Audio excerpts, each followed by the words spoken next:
Good morning students. இன்னைக்கு நம்ம bullet test number 29ல இருக்கோம். Language of கெமிஸ்ட்ரியில். ஸோ வழக்கம் போல தான் இன்னைக்கும், ஆனால் இன்னைக்கு வந்து ஒரு 5 கொஸ்டின்ஸ் எக்ஸ்ட்ரா இருக்கும். 15 கொஸ்டின்ஸ் ரெடி ஆகிங்க. First question, atomic number of nitrogen. Atomic number of nitrogen. Next, second question. Mass of a carbon atom. Carbon atom உடைய mass எவ்வளவு?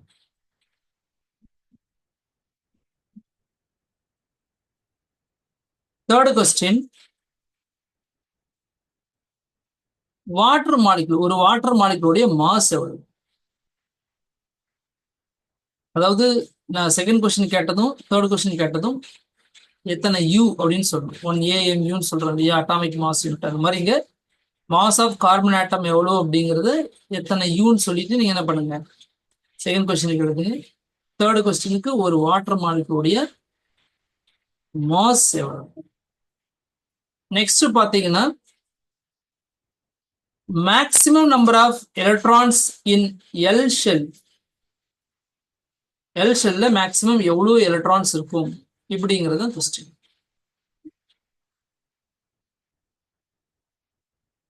Maximum number of electrons in L shell is dash. Fifth question பாத்தீங்கன்னா, what are the subatomic particles present in a nucleus? நியூக்ளியஸ்ல என்னென்ன subatomic particles உங்களுக்கு அது இருக்கும் அப்படின்னு சொல்லி எழுதலாம். ஸோ நமக்கு தெரிஞ்சது 3 subatomic particles என்னென்னது, புரோட்டான், எலக்ட்ரான், நியூட்ரான். இந்த 3ல எது எதெல்லாம் அந்த நியூக்ளியஸ்ல இருக்கும்னு சொல்லி சொல்லணும். இதுதான் ஃபிஃப்த் கொஸ்டின். சிக்ஸ்த் கொஸ்டின் பாத்தீங்கன்னா, C6H12O6, அதாவது குளுக்கோஸ் இருக்கு இல்லைங்களா, அதனுடைய ஃபார்முலா தான் சொல்றேன். C6H12O6 இதுல எத்தனை ஆட்டம் இருக்குதுங்கிறத நீங்க என்ன பண்ணணும், இதுல எத்தனை ஆட்டம் சொல்லி நீங்க எத்தனை ஆட்டம் இந்த மாலிகுல்ல இருக்குதுன்னு சொல்லி நீங்க கவுண்ட் பண்ணிடணும். Next question number 7. நம்ம இதை பார்த்தோம், அதுல வந்து மோனோ அட்டாமிக் மாலிகுல் அப்படின்னு சொல்லிட்டு நம்ம பார்த்தோம். அப்ப அதுக்கு ஒரு 2 எக்ஸாம்பிள் எழுதணும். மோனோ அட்டாமிக் மாலிகுலுக்கு example. Okay, then 8th question பாத்தீங்கன்னா, மந்த வாயுக்கள்னு சொல்லியிருந்தேன். யாரு கூட ரியாக்ட் பண்ணாத ஒரு கேஸஸ் சொல்லிட்டு, அதுக்கு இங்கிலீஷ்ல நம்ம என்ன சொல்றோம், இனட் கேஸ்ன்னு சொல்லுவாங்க அல்லது நோபல் கேஸ்ன்னு சொல்லுவாங்க. ஸோ அதுக்கு வந்து 2 எக்ஸாம்பிள் எழுதணும். ஸோ இனட் கேஸஸ்க்கான எக்ஸாம்பிள்ல 2 எழுதுங்க. Next question number 9. இப்போ சோடியம் ஆட்டத்தை எடுத்து பார்த்தீங்கன்னா 11 புரோட்டான்ஸ் இருக்கும் அப்படின்னு நமக்கு தெரியும். அது அட்டாமிக் நம்பரும் கூட 11 புரோட்டான்ஸ். அப்ப அந்த சோடியம் ஆட்டத்துல எவ்வளவு எலக்ட்ரான்ஸ் இருக்குது அப்படின்னு சொல்லி எழுதணும். 11 புரோட்டான் இருக்குன்னு சொல்லி வச்சு, அப்ப எவ்வளவு எலக்ட்ரான்ஸ் இருக்கு. And valency of helium atom. 10வது question, valency of helium atom. Helium ஆட்டத்தோடைய வேலன்சி என்ன அப்படின்னு எழுதணும்.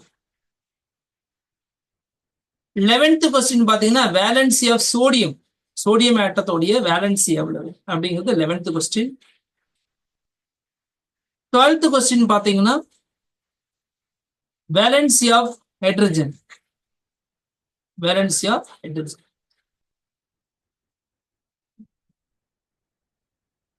13th கொஸ்டின் பாத்தீங்கன்னா, valency of aluminium. Valency of aluminium. So இது உங்களுக்கு தெரியாதவங்க என்ன பண்ணணும், அதுக்கான அட்டாமிக் நம்பர் தெரிஞ்சு வச்சிருக்கும். உதாரணத்துக்கு நான் வேலன்சி ஆஃப் ஹீலியம் கேட்டிருந்தேன். அப்ப ஹீலியத்தோடைய அட்டாமிக் நம்பர் பார்த்தீங்கன்னா 2. இது வந்து 10th கொஸ்டின். ஸோ அதை வச்சு நீங்க என்ன பண்ணலாம், அதனுடைய வேலன்சி கண்டுபிடிக்கலாம். அதே போல் 11th கொஸ்டின் வந்து சோடியத்தோடைய வேலன்சி கேட்டிருந்தேன். சோடியத்தோடைய atomic number 11. Then valence of hydrogen. Hydrogen தெரியும், நம்பர் 1ல இருக்கு. அந்த வேலன்சி நீங்க ஈஸியா எழுதிடலாம்.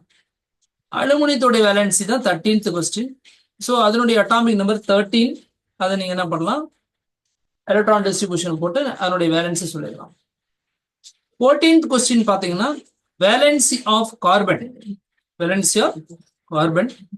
ஸோ அதை நீங்க அட்டாமிக் நம்பர் 6ன்னு தெரியும், அதை வச்சு நீங்க என்ன பண்ணிடலாம், அதனுடைய வேலன்சி எழுதிடலாம். The next 15th question. கார்பனுடைய வேலன்சிக்கு ஈக்குவலான வேலன்சி இருக்கக்கூடிய இன்னொரு எலிமெண்ட் எது? கார்பனுடைய வேலன்சிக்கு ஈக்குவலான இன்னொரு எலிமெண்ட் எது? நான் சொல்ல சொல்ல அந்த அந்த கொஸ்டின் நிறைய ஹிண்ட் எழுதி வச்சிருக்கேன். ஷார்ட்டா அந்த சிம்பிள் போட்டு வேலன்சி தான் எல்லா கொஸ்டின்ஸும் கேட்டிருந்தேன். ஒரு 5-6 கொஸ்டினுக்கு 5 கொஸ்டின் கேட்டிருந்தேன். நீங்க என்ன பண்ணும், அந்த சிம்பிள் எழுதினா போதும். அப்புறம் கேட்டது வேலன்சி கேட்டது அப்படின்னு ஞாபகம் வச்சுங்க. கொஸ்டின்ஸ் ஃபாஸ்டா சொன்னதான்னு வச்சுக்காதீங்க. புல்லட் டெஸ்ட்டுங்கிறது ஆக்சுவலி இப்படிதான் இருக்கும், இதோட இன்னும் ஃபாஸ்டா இருக்கும். நான் சும்மா உங்களை ஸ்லோவா உங்களை கொண்டு போயிட்டு இருக்கேன்.